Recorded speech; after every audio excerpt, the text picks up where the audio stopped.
avant de plonger dans cette histoire incroyable, pensez à vous abonner à la chaîne et à activer la cloche. Ici, chaque récit a quelque chose à dire, et vous ne voudrez pas en manquer un seul. La pluie tombait en silence sur le cimetière. Entre les pierres tombales, une femme s'agenouilla, le visage dévasté, les mains crispées autour d'un bouquet fané. Elle murmura le nom de son mari, une voix brisée par des sanglots étouffés. « James, pourquoi t'as dû partir si tôt ?» Ses larmes se mêlaient à la pluie, et chaque goutte semblait lui rappeler la chaleur qu'elle avait perdue. Soudain, un mouvement dans son champ de vision attira son attention. Une petite silhouette, fragile, apparaissait entre les tombes. Une fillette aux yeux grands et lumineux, vêtue d'une robe blanche trempée, avançait timidement. La femme releva la tête, le cœur battant. La fillette leva une main, hésitante, comme pour lui offrir un réconfort que personne d'autre ne pouvait lui donner. Mais quand elle s'approcha, quelque chose d'inexplicable se produisit, l'air sembla vibrer, et une chaleur douce enveloppa la tombe. Les fleurs flétries reprirent vie, et une voix cristalline, presque irréelle, résonna dans l'esprit de la veuve. « Maman, ne sois plus seule. » Elle sentit un souffle d'espoir mêlé de terreur. Qui était cet enfant? Comment connaissait-elle son nom? Et pourquoi, soudain, son chagrin semblait-il moins lourd? À cet instant, la vie de la femme bascula. Ce qu'elle croyait être un deuil éternel allait se transformer en une quête mystérieuse, où passé et présent se confondraient, et où la fillette serait la clé d'un secret qui changerait tout. Le lendemain, la pluie avait cessé, mais le cimetière restait noyé dans une brume épaisse. La femme, Elizabeth Carter, ne pouvait effacer l'image de la fillette de son esprit. Chaque souvenir de James, son mari disparu, semblait s'emballer dès qu'elle repensait à ses yeux lumineux. De retour chez elle, une vieille maison victorienne aux murs tapissés de photos de famille, Elizabeth sentit le vide du foyer plus intensément que jamais. Les rires de James résonnaient encore dans ses oreilles, mais à chaque coin de la maison, son absence la poignardait. Elle s'effondra dans le fauteuil du salon, le visage entre les mains, lorsqu'un petit bruit attira son attention. Un pas léger, presque imperceptible. Elle releva la tête et la vit. La fillette était là, dans l'encadrement de la porte, mouillée par la pluie de la veille, mais sourire timide aux lèvres. « Je peux entrer ?» demanda la voix douce, presque irréelle. Elizabeth cligna des yeux. Était-ce un rêve? Une hallucination? Pourtant, quelque chose dans l'air la força à répondre. « Oui, entre. » La fillette s'avança, tenant dans ses mains un petit médaillon en argent. Elizabeth sentit un frisson parcourir son échine. Elle connaissait ce médaillon. C'était celui de James. « Il m'a dit de vous le donner, maman. » dit la fillette. Le cœur d'Elizabeth manqua un battement. Comment cet enfant pouvait-elle savoir? Et surtout, d'où venait-elle? À cet instant, la maison sembla vibrer, et une voix, douce mais ferme, résonna dans la pièce. « Il est temps que tu saches la vérité. » Elizabeth sentit un mélange de peur et d'espoir l'envahir. La fillette n'était pas seulement un hasard. Elle était la clé d'un mystère qui allait bouleverser sa vie à jamais. Elizabeth serra le médaillon dans sa main, le cœur battant à tout rompre. La fillette, qui semblait si fragile, dégageait pourtant une aura étrange, presque surnaturelle. « Comment connais-tu mon mari ?» demanda Elizabeth, la voix tremblante. La fillette baissa les yeux, comme si elle pesait ses mots. Puis, d'une voix douce mais déterminée, elle répondit. « Parce que je suis sa fille. » Elizabeth recula, stupéfaite. Sa bouche s'ouvrit, incapable de former une phrase. Une fille de James? Cela semblait impossible. James n'avait jamais parlé d'une autre famille, d'un secret. Elle secoua la tête, incapable de comprendre. « Tu mens ?» murmura-t-elle, mais son cœur, lui, voulait croire. « Regarde, maman. » La fillette ouvrit le médaillon. À l'intérieur, une minuscule photo d'Elizabeth et James, souriant, le jour de leur mariage. Mais derrière eux, à peine visible, se dessinait la silhouette d'une petite fille qu'Elizabeth n'avait jamais vue. Le souffle d'Elizabeth se bloqua. Chaque souvenir de James prenait soudain une nouvelle dimension, un nouveau sens.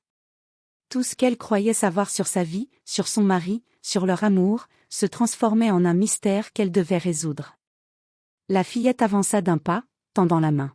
« Maman, je sais que c'est dur à croire. Mais il y a quelque chose que tu dois savoir, quelque chose qui peut changer notre vie à jamais. » Elisabeth sentit une vague de peur et d'espoir l'envahir. Était-elle prête à découvrir ce que James lui avait caché? Était-elle prête à affronter la vérité? Elle prit une profonde inspiration et saisit la main de la fillette. Dans ce geste simple, tout semblait basculer. La maison, autrefois silencieuse et vide, vibrait maintenant d'un mystère ancien, et Elisabeth comprit que sa vie ne serait plus jamais la même. Elisabeth ne dormait plus depuis l'apparition de la fillette. La maison, autrefois refuge de souvenirs heureux, semblait maintenant emplie de murmures du passé. Chaque coin, chaque photo, chaque objet lui rappelait James, et maintenant cette fillette mystérieuse. Le soir venu, elle décida de s'asseoir avec elle dans le salon. La fillette, qui se faisait appeler Lily, restait silencieuse, mais ses yeux brillaient d'une intelligence et d'une tristesse qui dépassaient son âge. « Maman, je vais te raconter toute l'histoire. » commença Lily. Sa voix était calme, mais chaque mot semblait peser lourd dans l'air. « Avant que tu ne le rencontres, James avait une vie, compliquée. Une vie qu'il n'a jamais voulu te révéler. Il a eu un accident, ou plutôt, un événement, qui a changé sa destinée. Et moi, je suis le fruit de ce passé. » Elisabeth sentit son cœur se serrer. Chaque mot semblait couper l'air autour d'elle. « Tu veux dire, tu es sa fille ?» demanda-t-elle, la voix tremblante. « Oui, mais il y a plus, maman. Quand il est mort, il savait qu'il devait me protéger. C'est pour ça que je suis venue à toi. Il a laissé un message, quelque chose que tu dois savoir pour que sa vie et la mienne aient un sens. » Lily sortit alors de sa poche un vieux carnet relié en cuir. Les pages étaient jaunies par le temps, mais l'écriture de James était reconnaissable, tremblante et urgente. Elisabeth l'ouvrit avec précaution et lut les premières lignes. « Si quelqu'un trouve ce carnet, sachez que ma vie cache un secret. Un secret que je n'ai jamais voulu révéler, mais que seul le destin peut dévoiler. Protégez Lily. Protégez-la à tout prix. Et un jour, elle vous montrera la vérité. » Elisabeth releva les yeux vers Lily, les larmes aux yeux. La fillette hocha la tête doucement. « C'est pour ça que je suis venue. » murmura-t-elle. Pour la première fois depuis la mort de James, Elisabeth sentit une lueur d'espoir. Mais en même temps, une peur sourde s'insinua dans son esprit. Quel secret James avait-il laissé derrière lui? Et jusqu'où ce mystère allait-il bouleverser leur vie à toutes les deux? Le vent souffla contre les fenêtres, comme pour annoncer que le passé n'était pas prêt à rester enterré. Les jours suivants, Elisabeth et Lily passèrent leur temps à décoder le carnet de James. Chaque page révélait des fragments de la vie cachée de James, des promesses non tenues, des ennemis redoutables, et un secret qui aurait pu détruire leur famille. Un soir, alors que la pluie s'abattait à nouveau sur la maison victorienne, Elisabeth tomba sur une lettre soigneusement pliée, cachée dans le carnet. Tremblante, elle l'ouvrit et lut à voix haute. « Elisabeth, si tu lis ceci, c'est que tu as trouvé Lily. Je n'ai jamais pu te dire la vérité de mon vivant. Mais sache que je t'ai aimé plus que tout.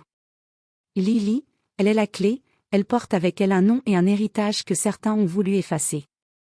Protégez-la, et vous comprendrez tout. » Elisabeth sentit son souffle se couper.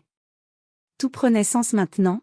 Lily n'était pas seulement la fille de James, elle était héritière d'un secret qui pouvait changer leur destinée. Soudain, un bruit violent à la porte la fit sursauter. La fillette se colla à Elisabeth. La lumière des éclairs révéla des silhouettes sombres à l'extérieur. Des ennemis de James, décidés à récupérer ce que la famille Carter possédait, étaient là. « Maman, il faut partir, maintenant !» cria Lily.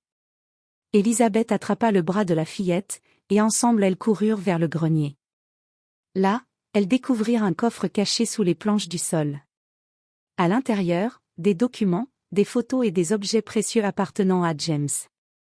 Tout ce que les ennemis cherchaient.